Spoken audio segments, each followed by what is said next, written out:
This is literally a person saying they are happy to have been a slave their whole life because their slave master promises them a second life. And that is just fucking okay with Western civilization? This isn't a fucking joke, mate.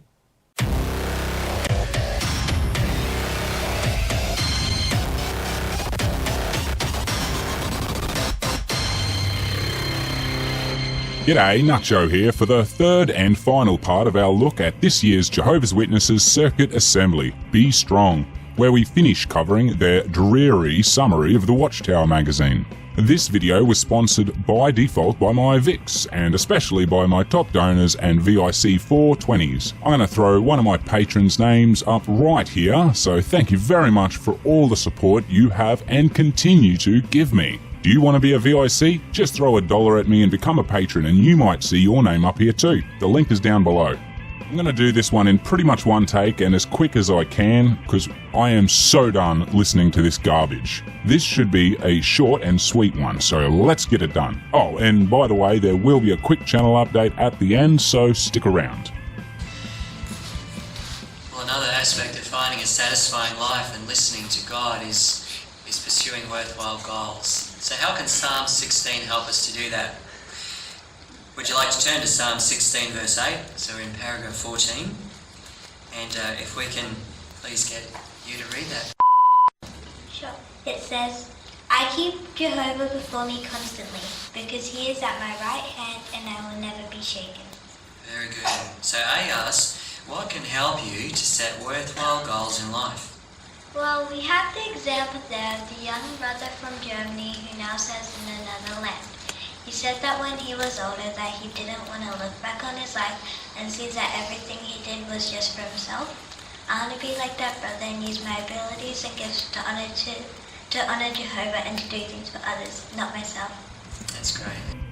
You hear those words. Her objection is to ensure that all she does is for the sole purpose of honouring her God Jehovah, which is by the way of slaving for the Watchtower organisation. Might I remind you, a book publishing company.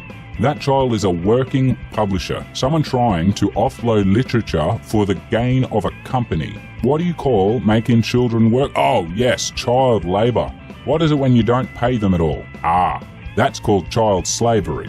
Yes, the Watchtower organisation profits off child slavery in the Western world. Her life is not to enrich herself and her own well-being, but that of a publishing company run by a death cult. Further to this comment, Galatians chapter 6 and verse 10 mentions to work good towards all, but especially those related to us in the faith. I personally had the privilege of helping to look after the needs of the older ones in the congregation, and myself and many other brothers and sisters have found great joy in doing so. We can all take the initiative in doing this, and we can even set this as one of our spiritual goals. Whatever spiritual goals we have, we can be confident, as 1 John chapter 5 and verse 14 mentions, that no matter what we ask Jehovah, according to his will, he hears us. Couldn't you just hear the excitement in his voice? Look at me. I please Jehovah by helping the elderly in the congregation. It's a privilege, and I can even add that to one of my spiritual checklists to tick off like a good J-dub.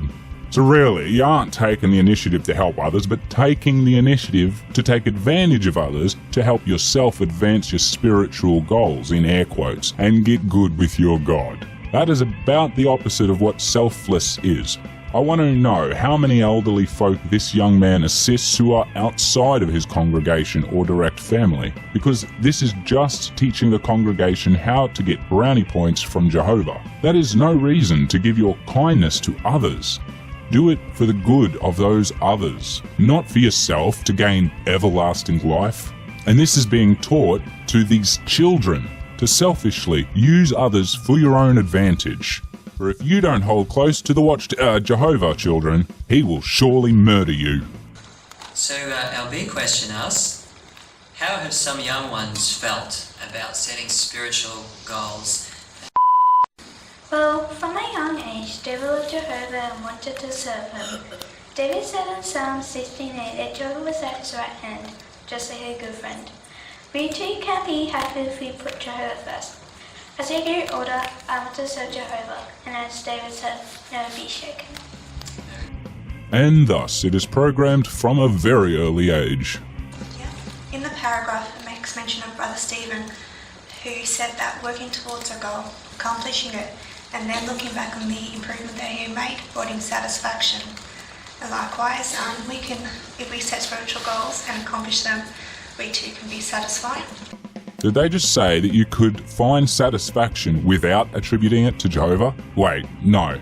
Their good works are Jehovah's. Yeah, never mind. For a split second, I thought they just gave reasonable advice. Do hard work and you feel accomplished, satisfied, and generally good about yourself. But yeah, their good work is conning people into a scam cult. Yeah, nah. Sorry I interrupted. Continue. And also, if we have a look, 1 John 3:22 highlights the how Jehovah will help us to reach these spiritual goals, where it says, whatever we ask, we receive from him because we are observing his commandments and doing what is pleasing in his eyes. And that scripture there helps me to see the need to pray to Jehovah when setting spiritual goals, because when we do, he delights to answer such prayers.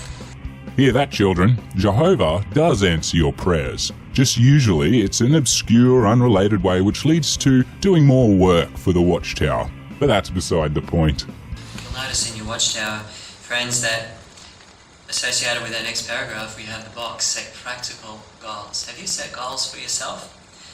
Well, let's talk about this. So, Sister 15 asks, what goals might you set for yourself? Oh, let me guess. There'll be something about doing more or being stronger in the ministry work, which covers about 3 of them in that list, and something maybe about contributing more in meetings, even though that's not on the list. It's always one they use as if they're thinking outside the box. Get it? Never mind. Let's see how far off the mark I am. Well, no matter whether we're old or young, all of us in Jehovah's organisation are wise to pursue individual spiritual goals. These don't need to be complicated. A simple comment at a congregation meeting is a good place to start. Reaching out for Bethel service is often spoken of by young ones with great enthusiasm. So, she doesn't really say that is one of her goals, but that young ones speak of Bethel service with enthusiasm. It's a little hint, hint, nudge, nudge to the children. The sacrifice and effort involved in learning a foreign language, it brings unique blessings and opportunities. That makes sense. It's a challenging task, but then you can meet so many new people, learn more details about their cultures and histories and religion. Wait, no, not that one. My goal is having a share in auxiliary pioneering, because pioneer service is rewarding and a challenging goal to be treasured. I'll count that 2 for 2 guesses and some. The only reason J-Dubs learn another language is so that they can preach to more folk with witnessing, basically. I'll grant I missed the Bethel service, however, I'm not convinced that is one of her goals. The paragraph mentions the example of a young man named Barak. He's a young pioneer, and he comments, waking up every day knowing that I'm giving all my strength to Jehovah is a feeling that no other activity can produce. So Barak's message is clear. Every goal in service to Jehovah is worthwhile, resulting in happiness, satisfaction, and a purposeful life. I bet that one famous Barak might disagree with this here Barak about that. He didn't ask me, that's for sure. I can tell you, waking up knowing that I'm giving all my strength against Jehovah and the Watchtower is a feeling that no amount of bullshit ministry activity could produce. So stick that in your pipe and smoke it, Barak. This one, not that famous Barak. Thanks for sharing your goals there, Sister. Sister, have you had any goals recently? Well, some of my goals I would like to achieve are mentioned in the box entitled Some Practical Goals. I've always had the goal of being baptized, and with Jehovah's help I was able to achieve this goal today. Now that I am baptized, I would love to pioneer in the near future. A goal of mine is to conduct a Bible study with someone and help them reach the goal of baptism. A medium to long-term goal is based on the conversations I have with a young brother. A medium to long-term goal is based on the conversations I have with my uncle and auntie who live in another country. Whenever they come to Australia for a visit, we always chat about how they go witnessing in a land where the kingdom preaching work is restricted. After talking to them, I realized I'd love to learn a language so I can serve where the need is great. It's great. They don't mess about with these spiritual goals. The young girl speaking was not even 14, yet committed her life to the Watchtower publishing. These goals of hers will be more important than her own family, as her family's spiritual goals are more important to them than her. I feel utterly gutted for this girl. Thank you, Sister It's lovely to have you as a sister as well. Look, this guy speaking isn't a creeper. Well, trust me, I would well know. But bloody hell, mate, that still sounds creepy as fuck given the broader context. Looking at our picture there, what goal do you think our young brother may have set himself, and what can we learn from that? Well, in the picture we see a young brother who is making good use of our teaching tools. He's showing the Why Study the Bible video, so he may be trying to start a Bible study as well as use our videos more effectively in the film industry. I want to be like our brother and be able to use the videos we've been given to benefit others. JW.Borg, simplifying your brains and streamlining the ministry for young and old. What could we take away from that section? How can Psalm 16 help us to set worthwhile goals? Well, Psalm 16 reminds us to keep Jehovah before us constantly. We do this by setting worthwhile goals as we focus our life on serving Jehovah, and this protects us, results in satisfaction and a successful life. Thank you. I won't identify which was the voices of those of my closest family. No, it wasn't that one, and yes, I will ignore any guesses. But they each said the same kind of garbage while I sat there knowing full well the hurt they feel in their real life. It's all utter bullshit. We're now going to look at the last section of our Watchtower. Cherish your God-given freedom. So one of the challenges for all of us, but especially when we're young, is not just to love what's good, but it's to develop a hatred of what is wrong. Would you like to please turn to Psalm 16, and we'll get Brother to read verse 2 and verse 4 for us. I have said to Jehovah, you are Jehovah, my source of goodness. Does that goodness include killing babies? I'm pretty sure that goodness includes killing babies. And I'm pretty damn sure it also includes rape, torture, genocide, racism, sexism. All the goodness things. Am I right? If I missed one of Jehovah's goodnesses, list it below in the comments. Those who pursue other gods multiply their sorrows. I will never pour out their drink offerings of blood, nor will my lips mention their names. Oh, that old one. All those believing in other gods will be lost forever, but you somehow know the real, true God, and so will be saved. So long you work your ass off for a publication company your entire life. Thank you. So 16 asks, how did David feel about Jehovah's righteous standards and what? Note the emphasis on his righteous stance. Why is it not just a sad truth, but something that is righteous, true, and honourable to murder virtually the entire population of the earth? Psalm 16:2 shows that David recognized Jehovah as his source of goodness. Goodness is moral excellence. So David worked hard to imitate Jehovah's goodness because he loved his righteous standards. He also cultivated a hatred of what is bad in God's eyes. I'm sure whatever he is about to say will line up perfectly with a universal moral, or at least far outdo humankind's flawed concepts of human rights. No? Which included idolatry. Idolatry? That was it? Yeah, well, kids, there is your universal objective moral truth. Idolatry is bad. So stop looking up to your elders and pioneers. Verse 4 shows those who pursue other gods multiply their sorrow. So not only would David benefit from following Jehovah's standard, but Jehovah would receive the power and the honor and glory he rightly deserves. So the other religions are wrong because they follow false gods. But I know I'm right because I follow the true God. And because I follow the true God, I will get everlasting life where those following other gods will not. I know they won't get everlasting life because they don't follow my God. And I know it's the true God because other religions follow false gods. See how it all makes sense? Remember that vending machine in our introduction? Not really. Feels like that happened a month ago. What would happen if you pressed the red button? Well, Notice in paragraph 17 and 18 it asks the A question, what did David observe about the consequences of false worship? Well, as we read in Psalm 16:4, David observed that those who pursued other gods multiplied their sorrows. That's because false worship included gross immorality that appealed to sinful flesh, and instead of bringing lasting happiness, it brought countless suffering to themselves and their children. Yes, thanks for repeating that same frickin' point. And Bard B asks, what causes people today to multiply their sorrows? Oh, let me guess, by losing sight of your spiritual goals and without Jehovah, blah blah fuckity blah. It's that disobedience to our Heavenly Father has caused many complex problems. But the challenge now for young ones is how to avoid the traps and navigate safely through this wicked system. Well, the best way is to use the GPS, but not that electronic gadget that gives you directions. No, it's God's principles and standards.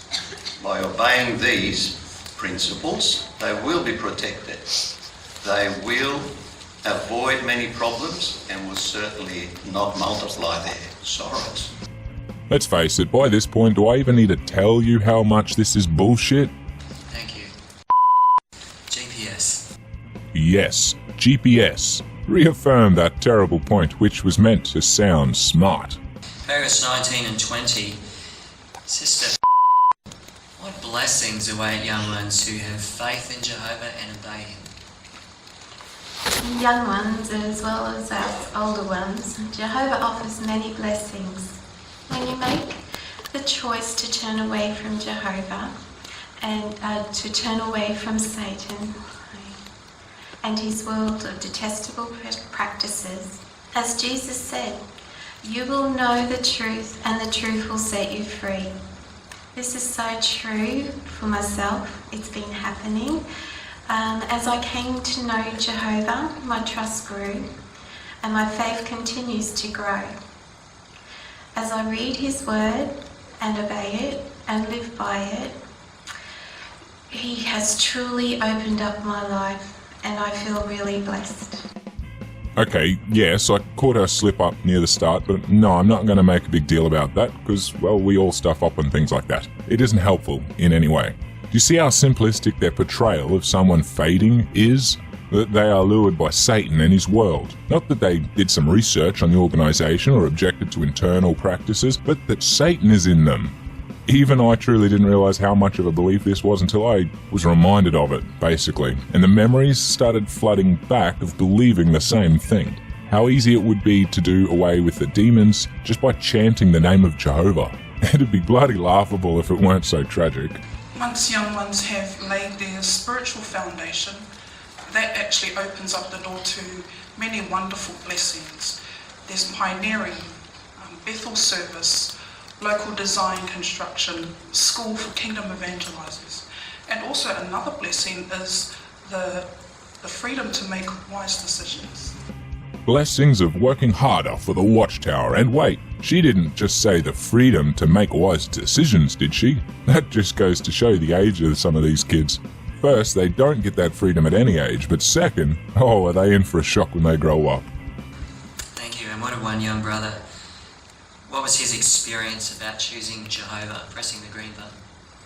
Well, we see with this young brother, he said that freedom helps him to wisely make other important decisions. For example, when in choosing work to support his service to Jehovah, and also in deciding whether to remain single or to find a suitable marriage mate that will serve alongside him. So for our young ones, there are countless blessings out there for the taking. Thank you.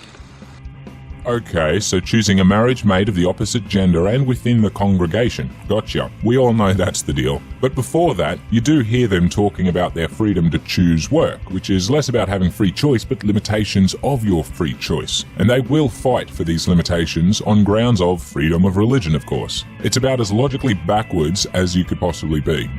Paragraph 21 says, how can you remain on the path to the real life? We made the choice ourselves to serve Jehovah and to make him our portion. To remain on this path, we cherish the good things that he's given us, appreciating the gifts of the Bible and his creation, which reveal his qualities to us.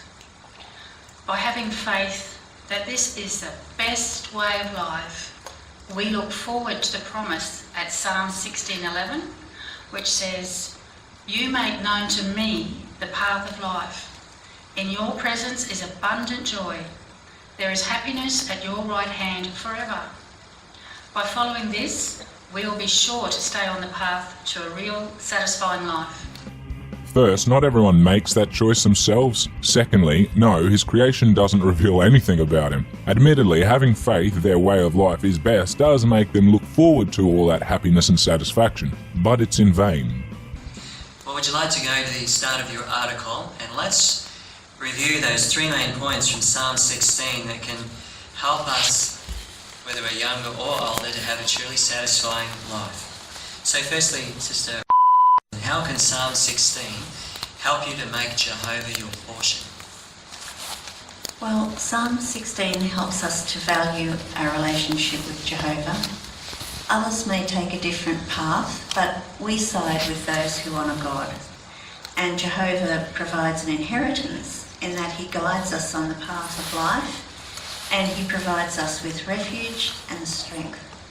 And I really liked verse 6, where it says, "Pleasant places have been measured out to me. I am content with my inheritance." So first you hear the older ones speak of being happy, spending their life for Jehovah, thinking that now reaching their sunset, there is a future life in perfection on earth under Jehovah, just waiting for them the instant they die. This is literally a person saying they are happy to have been a slave their whole life because their slave master promises them a second life. And that is just fucking okay with Western civilization? This isn't a fucking joke, mate. So how can Psalm 16 help you to choose good friends and set worthwhile goals? Well, Psalm 16 verse 3 helps us to choose good friends because it talks about the holy ones or clean ones bring great delight or happiness. So when we, like David, chooses people who love and serve Jehovah, then we are choosing good friends. Verse 8 helps us to also set meaningful goals because it encourages us to constantly think about Jehovah when planning them. And some good goals that young ones can set for their future can be to get baptized and to regular pioneer. And now you hear how they load the responsibilities on the young ones and maintain their loyalty for life, constantly thinking of what the Watchtower told you in every decision that you make in life and death, for yourself or your children. And then finally, how can Psalm 16 help you to cultivate a love for what is good and a hatred for what is bad? Brother. Loving what is good is usually fairly easy. It's the hating what is bad that requires a little bit more effort. If I recall accurately, which I do because I wrote it down here in my script, the bad thing we should be hating is idolatry. Do I hear a hint of a little bit of deviance in the witness? Naughty, naughty. It's especially challenging for our young ones because Satan's system is working overtime to convince us that things like immorality, homosexual relations, that these are somehow normal, or that we should perhaps even be tolerant of these types of behaviours. Okay, this was the point where I was most worried of being noticed, as I could feel how loudly the expression on my face was glaring at the speaker. But only for a moment, as it really came as no surprise. But the wording was a tad more direct than I'd imagined for this day. No tolerance for homosexuals. Isn't there a word for that? Someone help me out in the comments. But the Bible's clear, those things are very wrong. And so when we meditate on Psalms, particularly verse 4 where it says that ones who practice these things will only multiply their sorrows, well, we can see the dangers, can't we? Whereas when our young ones focus a little bit further on to verse 11, where they keep Jehovah before them constantly, well, that will be true for them in their life. Yeah, nah. Just, no. So what could we take away from our Watchtower today? Or would you like to turn to Psalm 16? And let's read the last verse, verse 11. It says, "You make known to me the path of life." And so we do well. We find a truly satisfying life when we listen to Jehovah, because he makes known to us how to find good friends, how to avoid what is bad and do what's good, to set worthwhile goals. And notice the result of this at the end, in the rest of that verse. It says, "In your presence is abundant joy. There is happiness at your right hand forever." It really is worth pressing that green button.